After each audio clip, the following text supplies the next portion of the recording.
अस्सलाम वालेकुम वरहमतुल्लाहि वबरकातुहू। मैं बोल रही हूँ आसिया रूबी और आज लेकर आई हूँ बहुत ज़बरदस्त और मज़ेदार सी खांसी की कुछ टिप्स, वो भी नहायत आसान और आजमुदा। बलगमी खांसी हो या खुशक खांसी या बिगड़ी हुई पुरानी खांसी, सबके लिए बेहतरीन इलाज है। एक बार इस्तेमाल से ही इंशाल्लाह ताला आपको ज़रूर अफाका होगा। चलें शुरू करते हैं। खांसी की असल वजह गले या टॉन्सिल्स की खराबी है। फेफड़े बाद में मुतासर होते हैं। तो सबसे पहले गरारे करें, जो गले के साथ साथ फेफड़ों के लिए भी फर्स्ट एड का काम करते हैं। तो सबसे पहले हम गरारे करने का बेहतरीन तरीका जानेंगे। नॉर्मल इन्फेक्शन है तो फिर तो आप नीम गर्म पानी में नमक डाल के आम से गरारे कर लें। लेकिन इन्फेक्शन थोड़ी ज़्यादा कंडीशन आपकी ख़राब है खुदा न खास्ता, तो फिर आप गर्म पानी, एक गिलास गर्म पानी लेकर उसमें आधा चम्मच नमक डाल दें और 2-3 चुटकी फिटकरी का पाउडर। अगर पाउडर ना हो तो उसमें एक ढेले को थोड़ी देर हिला लें तो और निकाल लें। और इसके अलावा अगर आप हल्दी और चाय की पत्ती भी थोड़ी थोड़ी सी, आधा आधा चम्मच इनका, और हल्दी का 1-2 चुटकी, तो चाय की पत्ती आधा चम्मच, ये ऑप्शनल है। अगर आप इनको डालना चाहें तो डालकर गिलास को कवर कर दें काबिले बर्दाश्त होने तक और मिक्स करके गिलास को कवर कर दें। जब तक ये काबिले बर्दाश्त हो जाए तो हर गरारे को अच्छी तरह से आपने टाइम देना है और ये पूरा गिलास आपने गरारे कर लेने हैं। लेकिन याद रखें, गरारे हमेशा खाली पेट किए जाते हैं, नहार मुँह, जब कुछ खाया ना हो, चाहे वो सुबह के टाइम हो या दिन में कभी भी। और इसके बाद हम पहली टिप की तरफ आते हैं, जो कि किशमिश की है। किशमिश जैसा कि सब जानते हैं कि खांसी के लिए बेहतरीन चीज़ है, लेकिन ये खुश्की भी पैदा करती है आंतों में। तो इसके लिए हम इसको बटर के साथ इस्तेमाल करेंगे।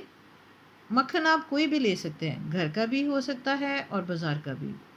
और किशमिश वो लंबी और बेहतरीन होनी चाहिए। इसको पाकिस्तान में ईरानी किशमिश भी कहा जाता है। 12 से 15 दाने आप ले लें और 1 चम्मच मक्खन। और रात सोते वक्त आपने किशमिश को धो के खुश्क करके मक्खन को पिघला लेना है। जब मक्खन पिघल जाए तो इस किशमिश को उसमें डाल के थोड़ा सा ही दोनों तरफ ऐसे हिलाएं। हल्का सा कलर चेंज होते ही चूल्हा बंद कर दें और गरम गरम खा लें। लेकिन याद रखें, खाने के बाद ना पानी पिएंगे और ना ही कोई और चीज़ खाएंगे। आते हैं अगली टिप की तरफ, जो कि हम एक कहवा बनाएंगे पुदीने का, और उसमें चंद इंग्रेडिएंट्स और होंगी। ये कहवा पहले ये जान लें कि नज़ला, ज़ुकाम, खांसी और बुखार के लिए भी बहुत फ़ायदेमंद है। खांसी के अलावा और तो और ये मैदे की भी, बलगम की, मैदे की प्रॉब्लम्स का भी बेहतरीन सलूशन है। यानी इसका कोई भी नुकसान नहीं है, आप जब मर्ज़ी ये पी सकते हैं। तो चले जानते हैं कि ये कहवा कैसे बनता है। तो 2 गिलास पानी ले लें और पुदीने की चंद शाखें ले लें। 6-7 शाखें पत्तों समेत आपने लेनी है और उनको थोड़ी देर पानी में डिप कर दें, क्योंकि इसमें केमिकल और डस्ट बहुत लगी होती है। अच्छी तरह धोने के बाद पुदीने की शाखों को 2 गिलास पानी में डाल के 1 चम्मच सौंफ डाल दें।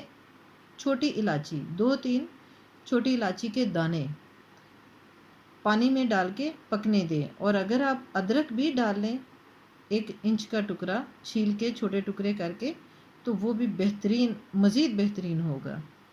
और जब ये तैयार हो जाए तो आप इसमें शहद मिला के, हस्बे जायका शहद मिलाकर पी लें। और ये आप जब भी, दिन में जब भी आपको तलब हो, आप पी सकते हैं। एक ज़बरदस्त सी टिप है कि अदरक का जूस ले लें।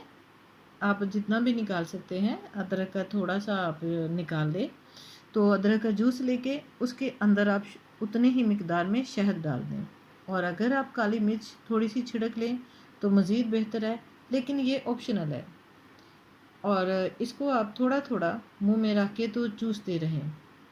इंशाल्लाह ताला जितनी देर आपके गले में रहेगा तो तब भी खांसी नहीं रहेगी, और मज़ीद उसके बाद आपको भी और भी फ़ायदा होगा।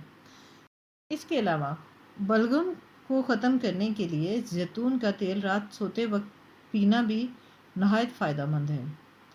और आए अब आखिरी टिप की तरफ, जो कि बच्चों के लिए ख़ास तौर पर नहायत इंटरेस्टिंग और टेस्टी है। ये जैम के तौर पे भी यूज़ कर सकते हैं और खांसी के लिए भी। तो इसको बनाने के लिए हमें सिर्फ सूखे अंजीर और शहद की ज़रूरत है।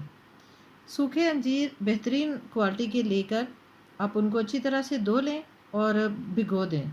अब इसमें इंग्रेडिएंट्स के लिए, इन दोनों चीज़ों के लिए कोई भी मिकदार ज़रूरी नहीं, ये आप अपनी पसंद के मुताबिक कम ज़्यादा कर सकते हैं। चाहें तो थोड़े से पहले बना लें, उसके बाद आप सेव करने के लिए ज़्यादा लें।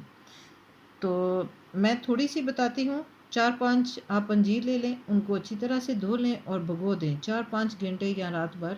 भिगोने के बाद आप पानी उसमें भिगोते हुए थोड़ा सा ही डालें, जितना कि या तो वो खुश्क हो जाए या वो आप पी लें। इसके लिए सिर्फ बाकी भीगी हुई अंजीर चाहिए। उनको आप चम्मच से या मशीन में दबा दबा के मैश कर लें। अच्छी तरह से मैश करके पेस्ट सी बन जाए तो उसके अंदर आप उतनी ही मिकदार में या कम ज़्यादा भी कर सकते हैं शहद डाल लें। कम ज़्यादा इसलिए कि कुछ को अगर पतला पसंद है या गाढ़ा पसंद है, जैसे भी आपको पसंद है, आप इसके अंदर शहद शामिल करें। और शीशे का जार साफ़ हो और खुशक हो, उसके अंदर आप ये महफूज कर सकते हैं। महीना भर आपका फ्रिज में रखने से बिल्कुल भी ख़राब नहीं होगा, और आप एक पेस्ट की तरह से इसको बना के खांसी जब आए तब भी यूज़ करें और जैम के तौर पे भी यूज़ करें। वाइज़ा मरद तो फ़हुवा यशफ़ीन, और जब मैं बीमार हूँ तो वही शिफा अता फरमाता है। बेशक अल्लाह ताला आपको, मुझे, सबको शिफाए कामला अता फरमाए। आमीन या रब्बुल आलमीन। वस्सलाम।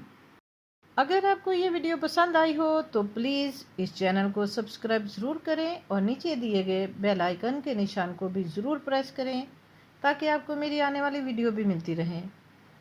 Thank you.